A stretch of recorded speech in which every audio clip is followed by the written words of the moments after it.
Okay, now we're recording. Good morning. Um, one more time here. This time we're going to be talking about garden maintenance. My name is Christian Acosta, agriculture educator from Cornell Cooperative Extension. And let's start to see what is this about. So first, an introduction. Let me move this. Okay. About what are we going to be talking today.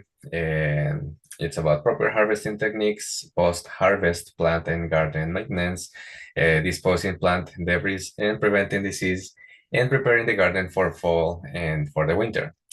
So if you have any question at anytime, any moment, so feel free to speak up or in the chat. Okay, let's start. And it's not working. Okay, now it's working. Okay, so first, why is it important for to know the right methods, the right techniques to be harvesting? Because it looks so simple, right? So we just go out to the garden and pull the tomatoes and the fruits and just take the vegetables, the herbs that we have out there, or even indoors if you have some herbs indoors, and that's it. Just take it and that's it. But if we do it in a better way, so if we know exactly what we are doing, even for something so simple like harvesting our own uh, produce and our own products from the garden. So in that case, when we know what we're doing, so we can be protecting our investment, because if we just go and pull the tomatoes, the peppers, so we can be breaking the plants, we can be opening, like I always call, opening the door for diseases, for pests, because it's a little stressful for the plant. So we want to do it less stressful for the plant. So if we are going to keep harvesting for weeks or even months, the plant is strong enough to survive and to be strong, resistant, to have that resistance for diseases, for any any fungi or any insects that they can be around. Also, it maximizes yield because of course, when we are taking in mind the timing, so it's optimal timing, we are harvesting even more, and that improves the quality. When it's different when you pick any vegetable and it's not ready yet, for example, or a fruit or vegetables, anything that you're growing, and you when you wait and it's the right time, you can see and you know when it's the perfect time to be harvesting. So the quality, the taste, and the nutrients in it, it's way better. Also, it reduces waste because sometimes we can be harvesting. For one perfect example is tomatoes or peppers. So just waiting until all of the tomatoes or all of the peppers they are red, or the colors in the case for the peppers, so orange and yellow, and then we have a lot of that harvest on the counter, and then in a couple days you cannot use all of that, and sometimes so you invest time, effort, and money growing all that food, and sometimes that goes to waste. So that's what we don't want it to be, wasting our own time and money and effort, just throwing away a lot of the harvest. And also, when it's proper harvesting, that encourages for a continued production. So the plant sometimes just harvesting and pruning, harvesting, it can promote the even more growth, and it promotes future harvesting.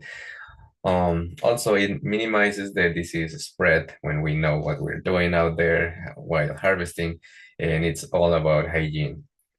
So in that way, the plants after harvesting, the plants, they are strong, like I mentioned before, and they are not getting sick, just weak and sick, and then the plant dies. And also, it increases the market value if you're selling the products probably for a local store or your own store, or for a farmer's market, etc. When you have nice products, beautiful ones and well harvested, that also increases the value. And it saves time and effort because if you do it in the right way, you don't have to be spraying later because you have an infestation with some mold or any disease or pests.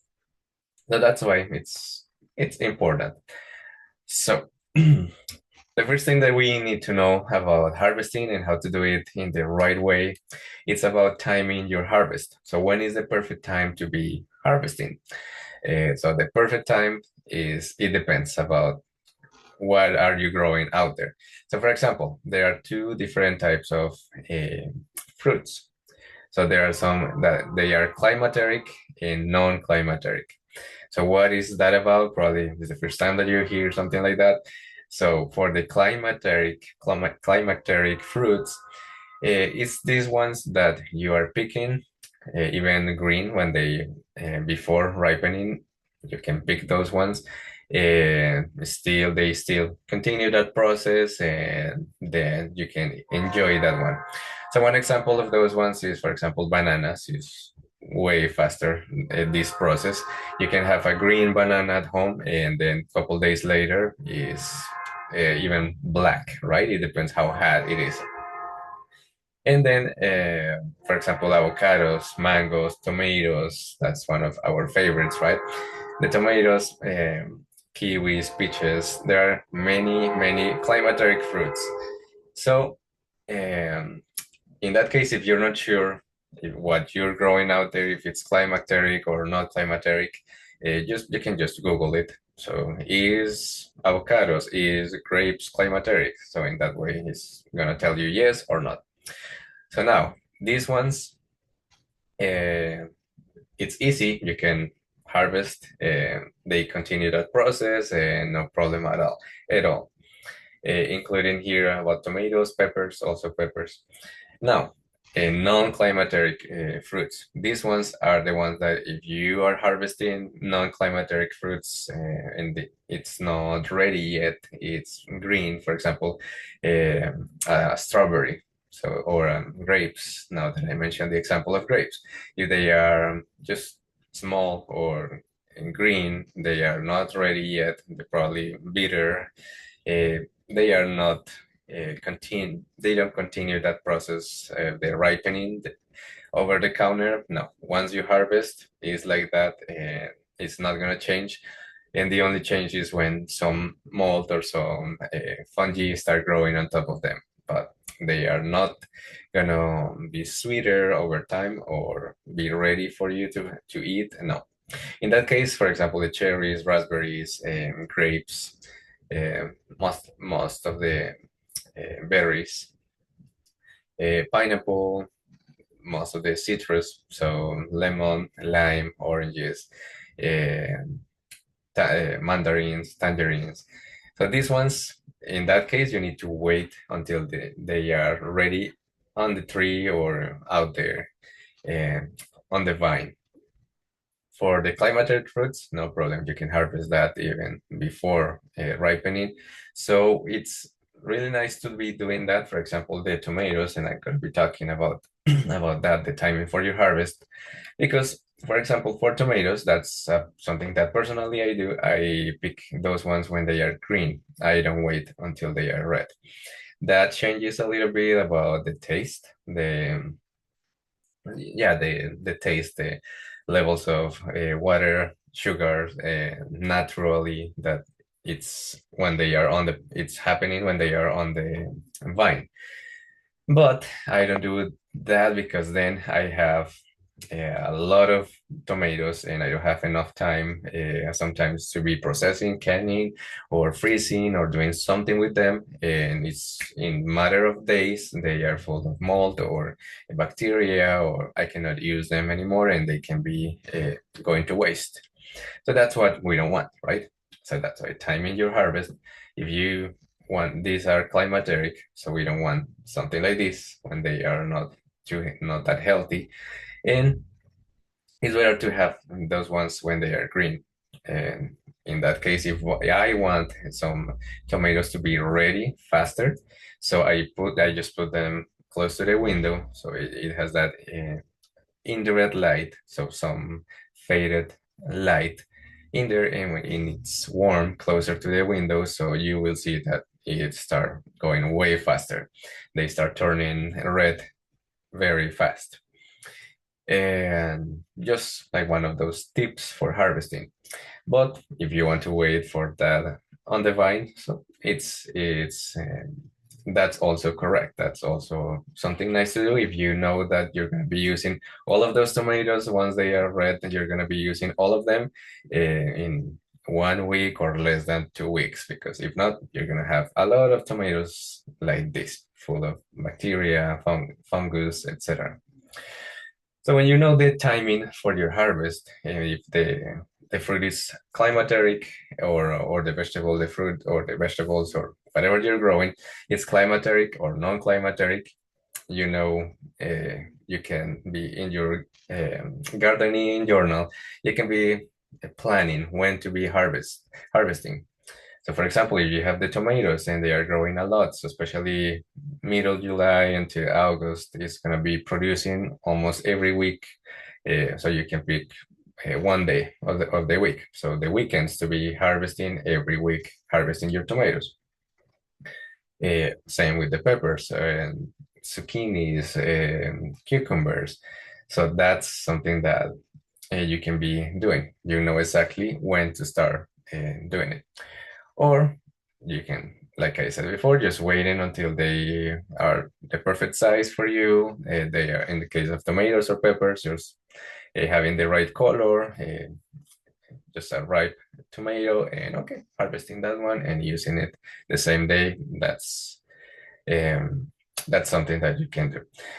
So now about quality, because for example, I mentioned that you can be, for climateric fruits, you can be harvesting when they are not ready, when in this case the tomato is green or the pepper is also green. So how to know? Because sometimes you can be harvesting tomatoes like that and they never turn red. So it's about the variety. So if you know that my tomato, the variety that I'm growing, um, they grow huge because probably it's a beefsteak, or they are small because probably it's an early girl, or a taxi, or cherry, or one of these tomatoes that they are not that big. So by size, if you know how big is going to be the tomato when it's ready to harvest, so that tells you the idea when it's time to harvest, even when they are not red.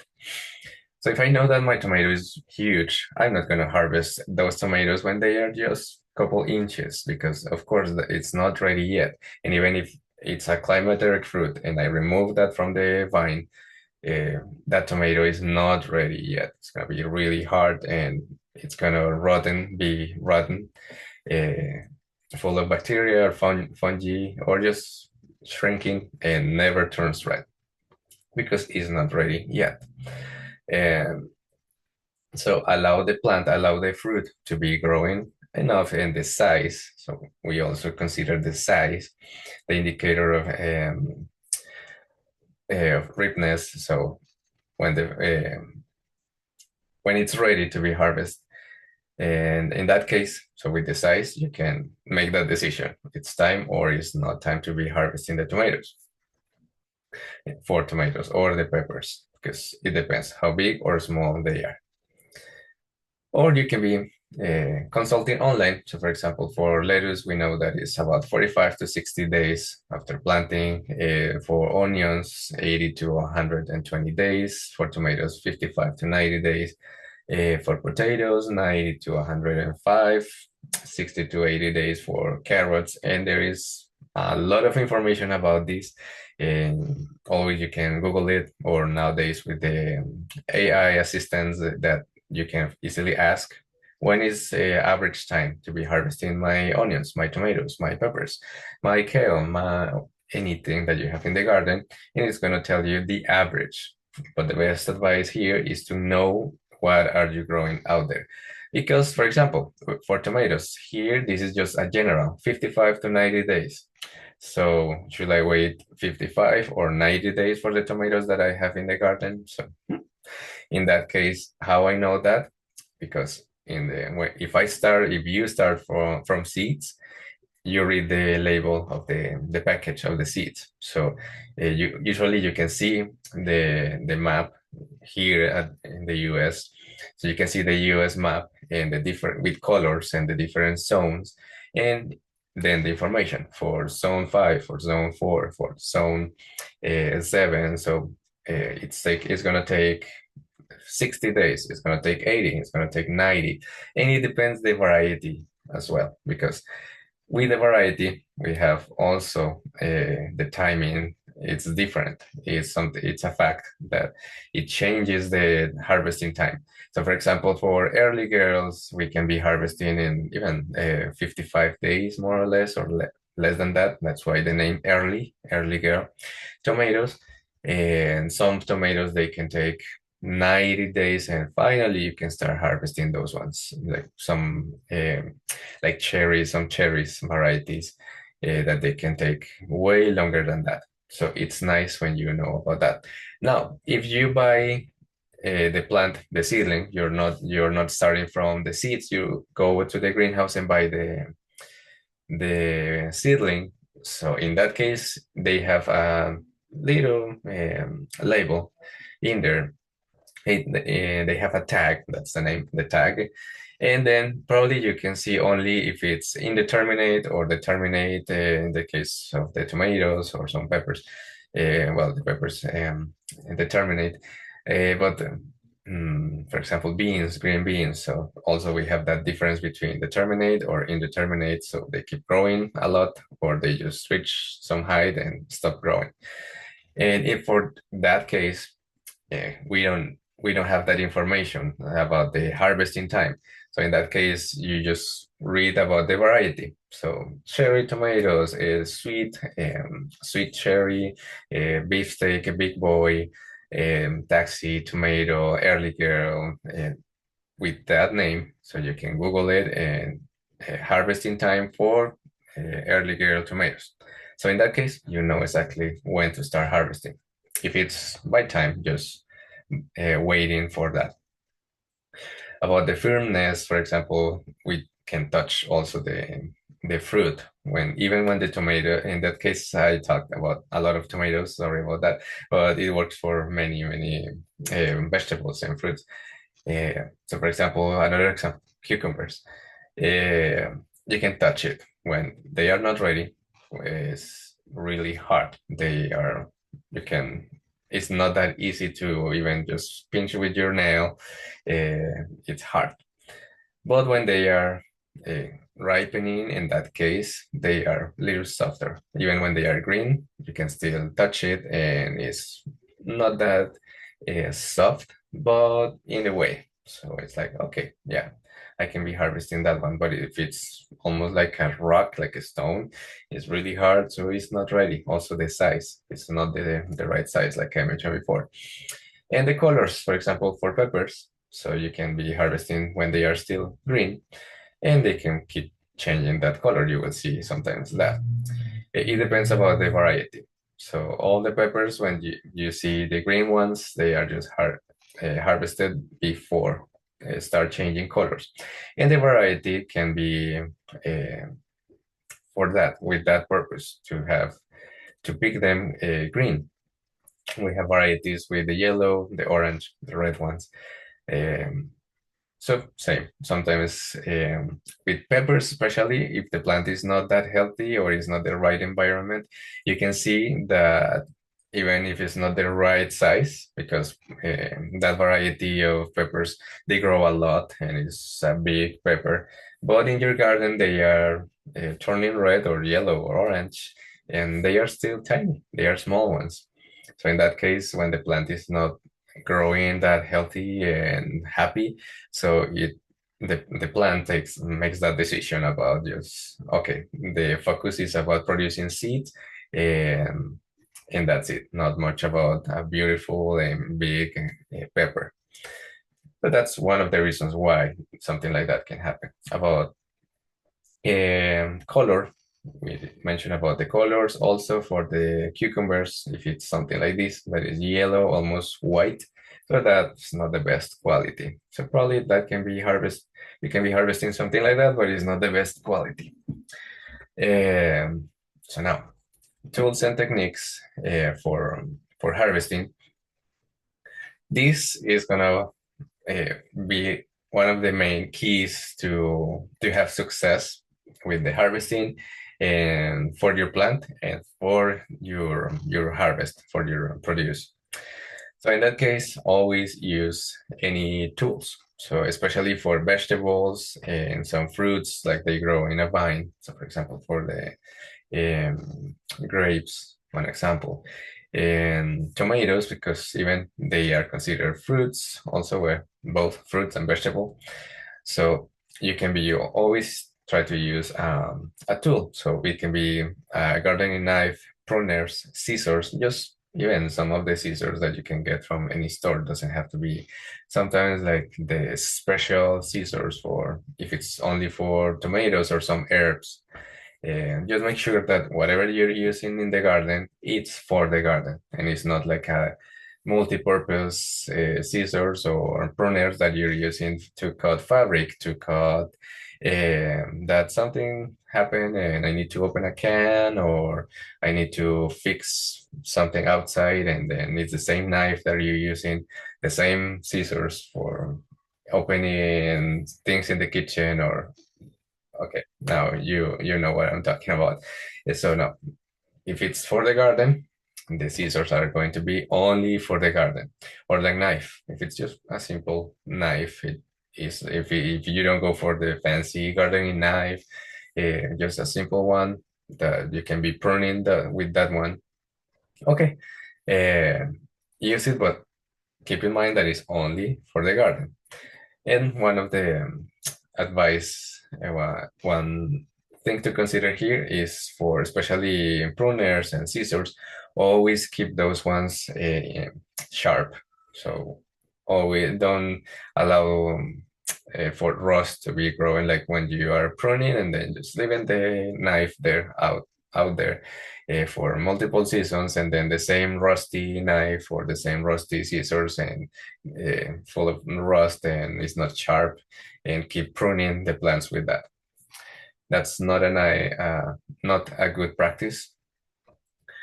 And on the other hand, when you have good tools, a gardening knife that is always sharp, you can be harvesting and taking the grapes, taking the tomatoes, taking the peppers, and always nice and gentle cuts. And in that case, you have a nice harvest, nice products, and also the plant is not going to suffer a lot, and you're not going to be creating like a wound in the plant. So fungi and many pests around, they can be attacking the plant after harvest. In that case, so for example, about techniques. For tomatoes or for most vegetables and herbs also, it's not a nice method and a nice technique just to be pulling. So for example, yeah, I need some mint. Okay, I go and just bare hands go in and pull in from the plant and that's it. So for tomatoes, in that case, if you pull the tomato from the plant, if you're gentle, so okay, you can have the tomato and that's it. No problem for the plant. But if you want the nice, beautiful tomato, um, like almost perfect, that one, and something like this, like in this example. So in that case, if you want that beautiful tomato at home or to sell that one, of course, in that case, don't pull because when you do that, you're gonna get the tomato, but then you're not getting the perfect tomato with the little leaves that you can see on top, something like this. So for this example, we can see here that if you want to harvest the tomato and you don't want to use scissors or anything like that, you can here each tomato have something like this. So like this notch that is here, and you can see here it has like a line. It's almost like comparing something like our finger, and you can see the division in that line that we can see here. So in that line that you see there, you can put your nail and then click, make like, and in the opposite direction, like a click, and break that part of the plant. And it's gonna be gentle with the plant. The plant is ready for that, so it's not gonna hurt the plant, and you have the perfect, beautiful tomato without damaging the tomato or damaging the plant. Now, if you're not sure about that, or sometimes it's a little tricky, it's not ready to break, to crack in that moment. So you can be doing it. So just don't pull or don't try to overdo it. Just with some scissors you can cut, and that's it. No, no problem about that. Now, once you harvest, in the case of tomatoes, once you harvest all of the, so this is called a cluster, that is that branch that has multiple tomatoes in it. So once you harvest all of them, so you have something green hanging there, that's the cluster, and you want to cut that cluster. So in that case, cut very close to the main stem. So we not allowing the cluster to have a notch, or just leaving the cluster there, because that is using resources from the plant in water, nutrients and everything. And we are not using that anymore, so you can cut that one. And for herbs, same, just with some scissors or a knife, always be harvesting. One tip for this one is never harvest more than 50% of the herbs, because they need to recover and grow for us to keep harvesting. And now, about always keep your tools clean, even the gloves, gardening gloves. It's like, oh, that's normal to be full of dirt and soil and water, etc. But with something like that, we can be creating a hot spot for diseases. For we cannot see it by eye, but many of the spores of the plants, they are out there, and with something that dirty, so with dirty tools, gardening knives, or the fork, any tools that you're using in the garden, including the gloves, you can be spreading diseases. And then it's like, why my plants are full of botrytis, full of any mold or any disease? That can be one of the hot spots for that to happen, especially if you're cutting parts of the plant when you're harvesting. So that increases the risk of getting some diseases for the plants. So that's why another nice thing to do is using clean gloves, and, and so in that way we avoid that. So now we can see examples here where to cut. So like I mentioned before, for tomatoes is like down here. For peppers, you can see that you cut close to the plant, because if you cut here, like close to the pepper, you will have this notch hanging there in the plant, and that's not gonna do anything. So that's gonna start just rotting, and some bacteria, fungus, whatever it arrives there first, that start creating a disease. So it's an easy way for us to opening that door for the fungi, for the any insects, or usually some insects also, they carry some of the spores from these diseases, like molds, especially for these tomatoes, peppers, and all that family, a lot of molds, right? And blight. So we want to harvest right close to the main stem. So you can see these perfectly harvested peppers. All of them, they have the same notch, the same stem in that case, because they are harvested and they break this part of the plant. So with peppers, it's easier. Usually you don't need a knife or any tool, because you can easily crack that one from here. That's it. The plant is ready to be cracked in that place. So it's not gonna hurt the plant, and the plant is gonna be healthy after that. And we have also perfect, beautiful peppers. Just one example about how to harvest that one. So I have some examples here, like tomatoes, peppers. So always it depends about the fruit or vegetable that you're growing. So in that case, my best advice is to be consulting individually. If you have a garden with a lot of vegetables and fruits, uh, take the time to be consulting online. It can be, or calling, sending an email and asking us, your cooperative extension office, about how to be properly harvesting my tomatoes, peppers, and blueberries, and a lot of fruits and vegetables, especially when you just start growing at home and not sure what to do. So now, like I mentioned before, use the clean and sharp tools to minimize the damage. Don't allow your tools and gloves and everything that you use in the garden to be like this. Just like, okay, I'm harvesting. I know that I'm gonna be using these next week or tomorrow or in 2 days. So I'm just gonna drop that there in the garden and leave there because I'm gonna start again in 2 days or 3 days. Don't do that because it's a hot spot for diseases, for pests, and also just to keep your tools in shape. Because if they are always exposed to the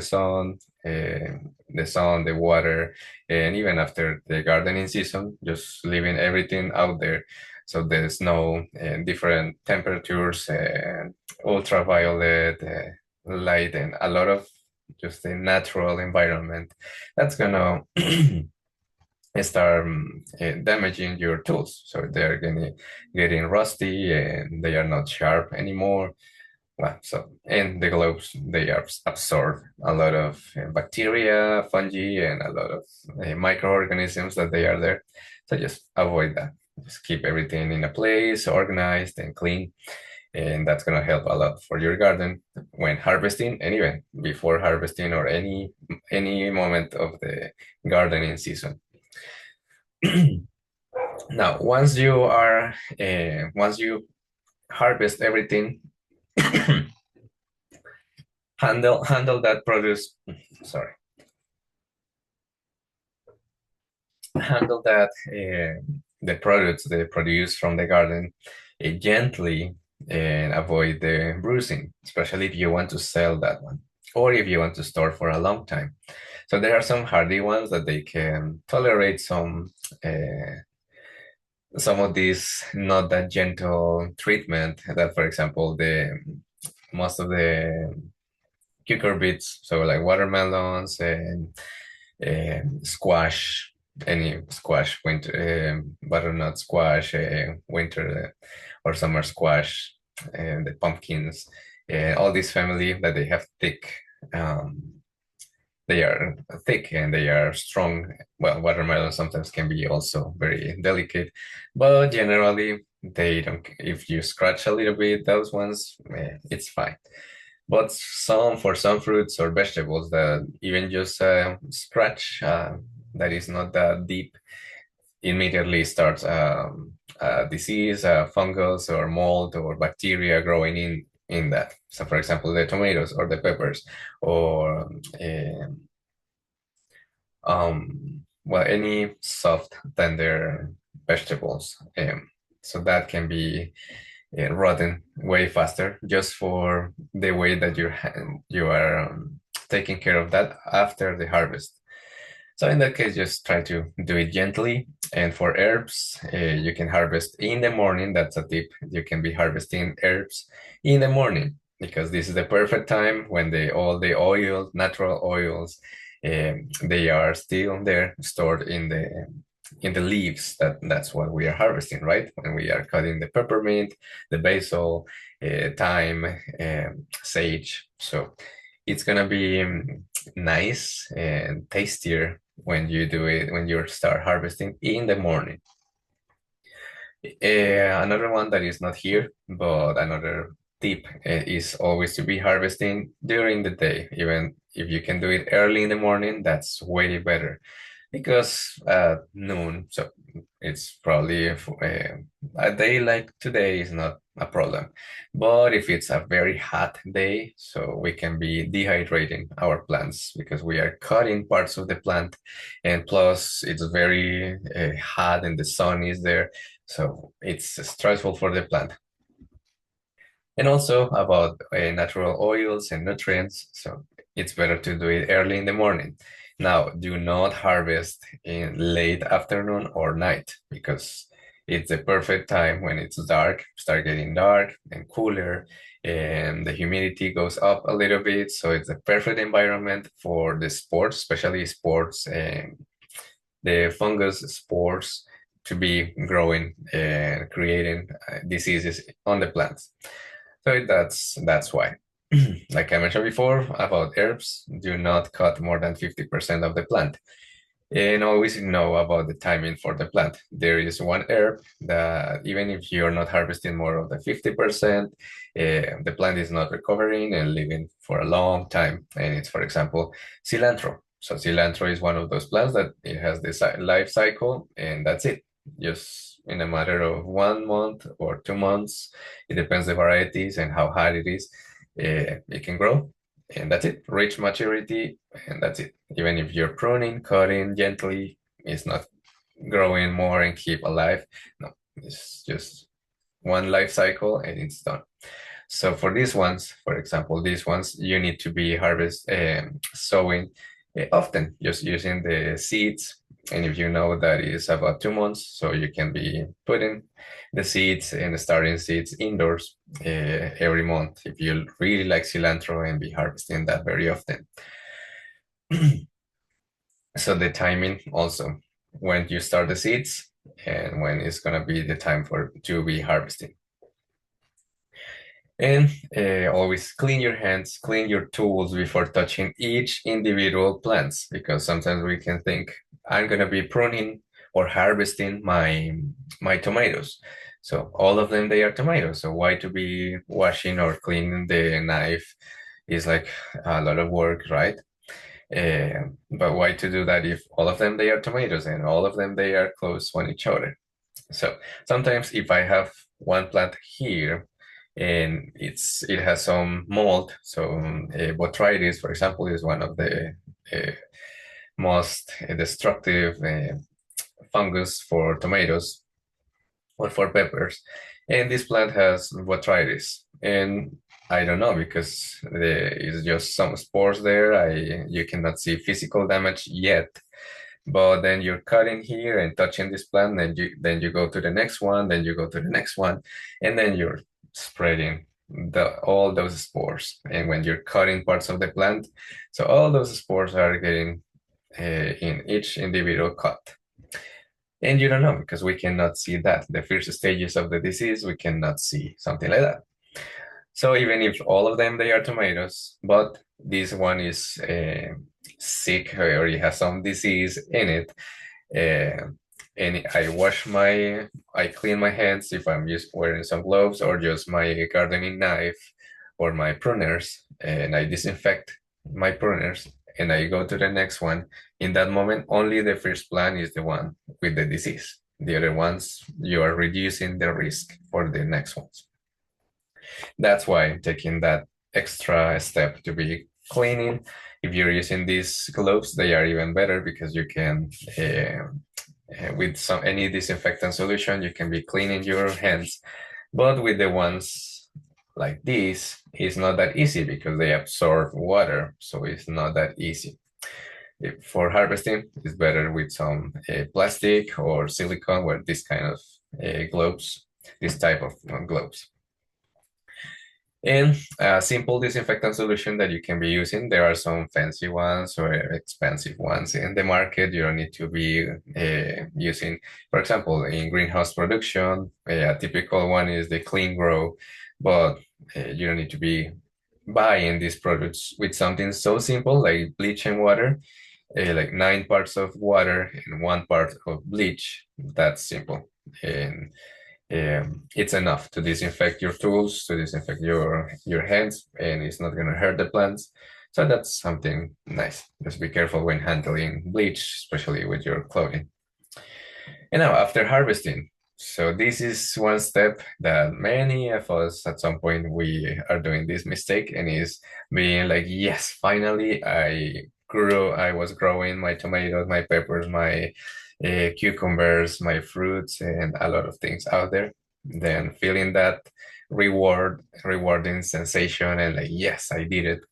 And taking all that beautiful harvest and all that product indoors, and then in a couple of weeks throwing away, and it's a lot of waste because you're not using fast enough all of that, or something happened, like some errors, some mistakes after harvesting.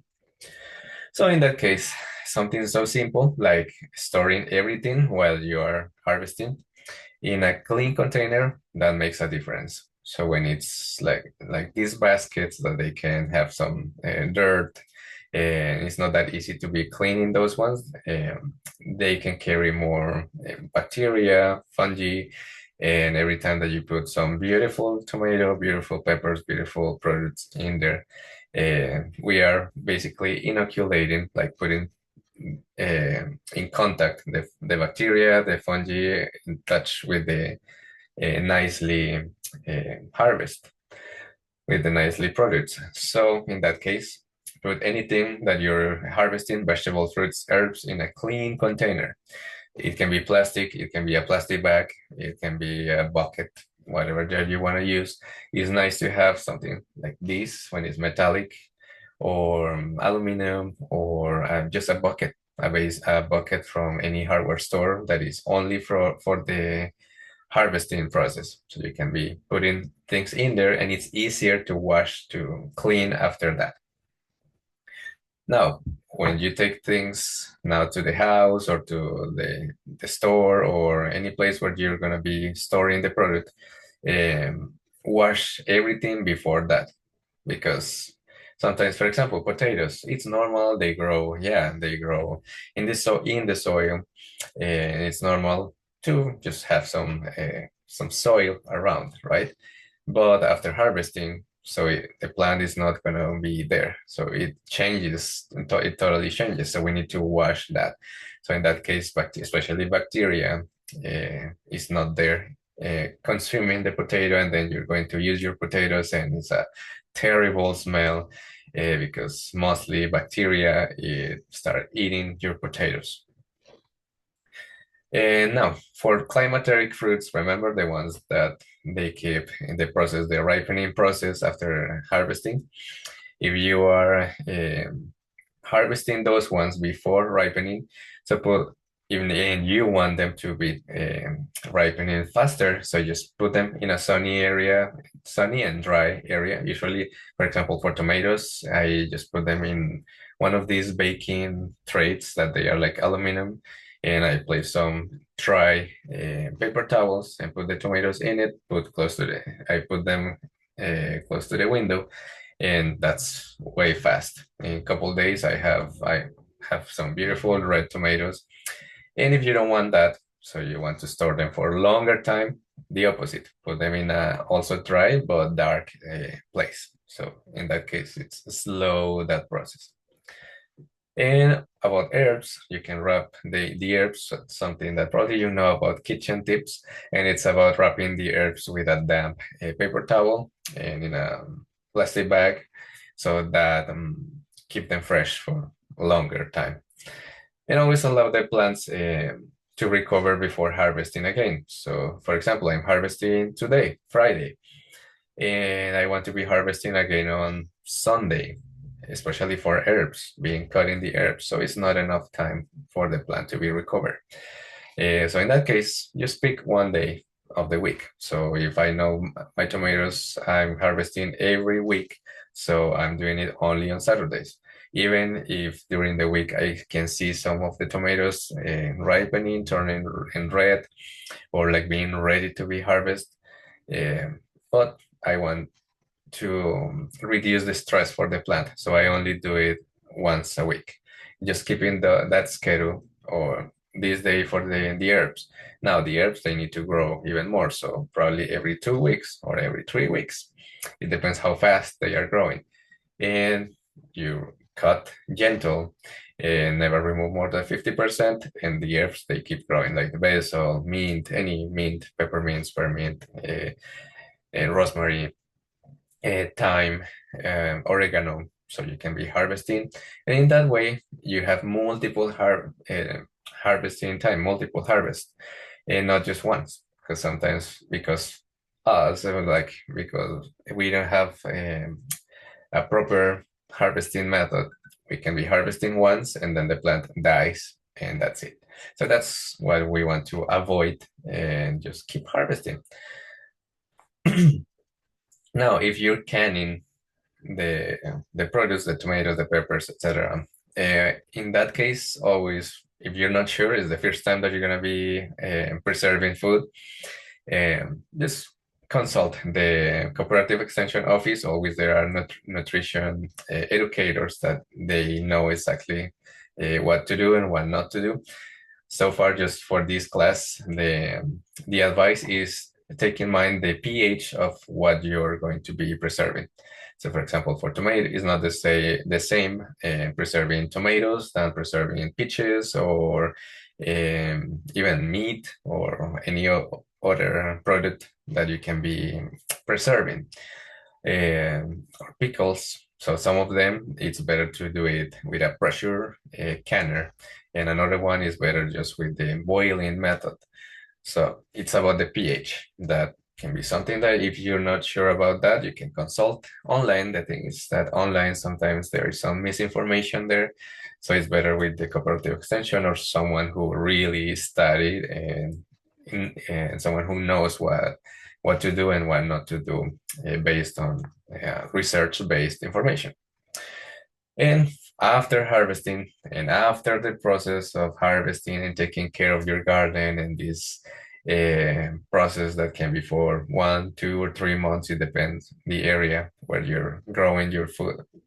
In that case, after that process, when it's the end of the season, you can be cleaning the garden. So remove the plant material, any debris, anything that it's there, and don't allow just the plants to be like, if you have peppers and you have tomatoes and you have beans growing in there, and just allowing them to be dying and being dry, still there hanging in the garden or just there, because that can create a hot spot. Is the perfect moment for a lot of microorganisms to be producing a lot of spores and be ready for the next season.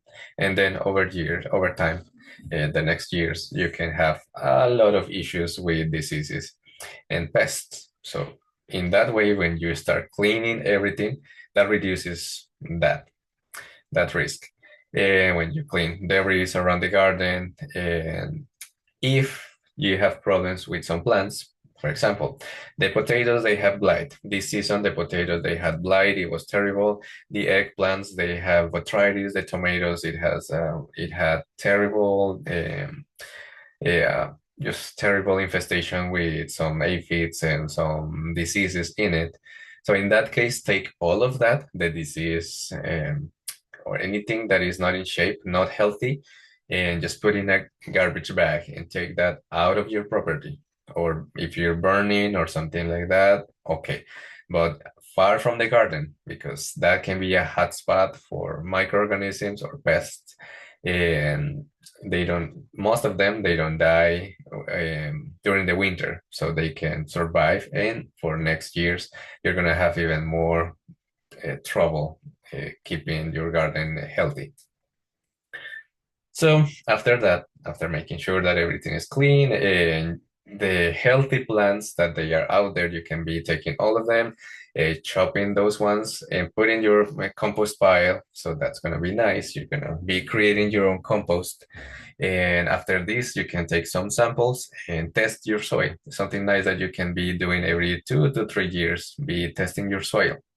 A full test is going to tell you how healthy is the soil, the nutrients, the nitrogen, the potassium, everything in there. And so it's nice to know how healthy is your soil. So in that way, you can start applying some compost, organic matter, something like do something about the soil. and implement the IPM for the rest of the plants. So after harvesting, if there are more plants in there, because sometimes we have perennials or biennials, in that case, if they have some pests or diseases, it's nice to be treating properly with the IPM methods. That is prevention, pest identification, and then some control. Um, that's a nice way to keep healthy the plants that they are there after all of the other ones they are already gone. And disposing the plants debris and preventing disease spread, like I mentioned before. Don't allow your garden to be like this, and because we can be creating the hot spots for the diseases to be growing in it and be ready when we bring new plants, healthy plants in the future. So then we start having that problem and issues with pests and diseases. So the proper disposal, it can be the compost for healthy plants, garbage bag, or burning for the diseased plants, something with any pest or diseases in it. And clean the tools after your gardening season, after harvesting, keep them in shape. That's something nice to do. Sterilize them. It's something that you can be doing just spraying alcohol. It's not gonna hurt or rust the tools, or the bleach solution, just 9-1, because if it's high in bleach, the bleach can be causing some oxidation, and then your tools being rusty. So in that case, be careful with the bleach. Just a solution when it's more water than bleach. And rotate the crops to prevent what I was mentioning, the disease resistance.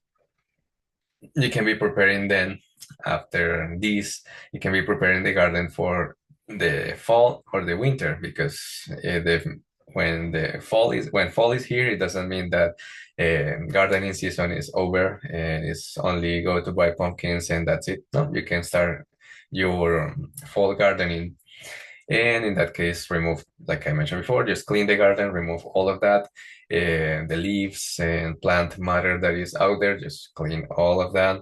And then you can bring the fall plants. So like the mums and the asters and the stone crop, the black-eyed Susans, the Japanese anemone or wind flowers, the goldenrod, or different flowers that you have available in the greenhouse, in local greenhouses. Always go for local greenhouses. So in that way, you know that they are already adapted to that climate. And if you're not going to be doing anything else, it's like, okay, my vegetables are gone and it's the end of the season. I'm not going to keep doing it during the fall or winter. So in that case, you can go for a soil amendment. Remember the advice about testing your soil. Here, test your soil.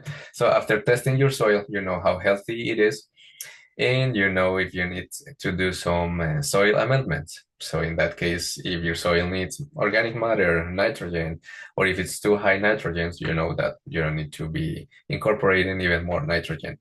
If you need to fix the pH, rise the pH or lower the pH, you can start doing this during the fall. So it's the perfect time to be doing the soil amendments. So all of that works during the winter, and then next year it's gonna be ready for the new gardening season. You can incorporate the organic matter. That's part of the soil amendments. And for the plants that they are around, you can be covering those ones and protecting those ones, or putting some mulch or covers to protect them, especially during the winter. And if you want to start a winter garden, so there are some options to keep growing something out there, keep growing some plants during the winter. So there is a class called Green Thumbs, Winter Green Thumbs. It's about gardening during the winter times. So that one, you can find this. This is the link in YouTube at Horticulture CC Allegany, or this is the QR code that you can be using for that class. And like I mentioned before, some tips for climateric fruits: harvest before ripening to avoid the food waste. pruning is the key for an abundant harvest. So while you are harvesting, you can be also pruning. The best methods, if you're not sure about that, you can always consult, always call or send an email. We can be teaching. We also, from Cooperative Extension, we also have some of these workshops about how to prune tomatoes, how to produce a lot of tomatoes and fewer leaves and peppers and whatever you want to be learning about. Feel free to ask anytime. Avoid spraying pesticides before harvesting. So that's something that some people they are spraying 7-Dust or any pesticide that can be really toxic for ourselves, and then harvesting the same day. Or so be careful about that. Avoid spraying pesticides before harvesting, like before 1 week harvesting some of these products. It depends the product. It can be longer time, especially if the pesticide goes inside of the plant. That is a systemic pesticide. In that case, read the labels and you will know if you're spraying something. You will know uh, how many days you need to wait until finally you can be harvesting. And when you're growing from the from seeds, starting from seeds, check the labels from for the timing about how long it's gonna take to be harvesting that tomato, that pepper, that plant that you're growing in there. And always, I know it's a lot of information just to keep hearing less than an hour. So always you can call your cooperative extension office at any time, any moment. So if you have a question right now, feel free to unmute the microphone and or the chat. And if not, if you have the questions later, because sometimes it happens like, oh, I forgot to ask about this. So you can always contact the Cooperative Extension Office for Allegany County. You can contact me, and this is my email. Or online, you can find Cornell Cooperative Extension Allegany County. So, there. Any questions? Yeah, Christian, can you hear me? Christian, can you hear me? Yes. Yes, I can. Okay. I think I had read somewhere that shredded leaves were good to put over your garden, or in my case, raised beds for the winter, and then just kind of incorporate them into the soil um, in the spring. Is that correct? Yes, yes, it's correct. Uh, Okay. yeah, you can use, especially when you have a lot of trees out there during the fall. You can be even chopping those ones, like mowing on top of those leaves and using that for compost pile or incorporate those leaves in the soil, into the soil. Just using it like a nice mulch for the Mhm. plants. And that's a nice practice that's providing some organic matter for the plants. The only advice about this one is when I mentioned about disease or something with some disease. So if you notice fungus, bacteria, because you can also do it not only with leaves, just with the leftovers of the gardening season, like with all the plants and the peppers and everything that you're not using anymore. So just pulling those ones, chopping those ones, and incorporating to the soil or the compost pile. But it's just if there is something with fungus, with mold, with any disease that you notice or insects in it, in that case, it's not a good practice. In that case, it's better to put in the garbage bag or burn in uh, that. Okay. Yeah. I was just worried about, I did it last year, and my garden's doing fine this year, but I'm just worried that, leaves, dried leaves are mostly carbon. So then, is it too much carbon? Do I need to add a nitrogen source or something like that? Oh, Yeah. okay. I was taking it more from the plant pathology side about microorganisms, but if it's about nutrients for the soil, that's when it's nice to know how healthy is the soil, if it has high nitrogen, or like you mentioned, in the opposite, like a lot of carbon. And if you have problems with a high pH, so in that case, okay, you will need to provide some also some nitrogen sources. So that's why even when composting, it's nice to incorporate the 50-50%, 50% Yeah. green material and 50% of the brown material Hmm. in that case. And if you don't have any problem with that, if it's even acidic soil, it's even better to be incorporating a lot of that's called the brown manure that includes the leaves. Yeah. Okay. All right. Great. Thanks. Okay. Okay, it's already 1 hour. And so in this case, okay, any question, feel free to ask, to send an email, and anytime we are happy to help. Thank you for being here today, and I'll see you in the next class. Have a wonderful day.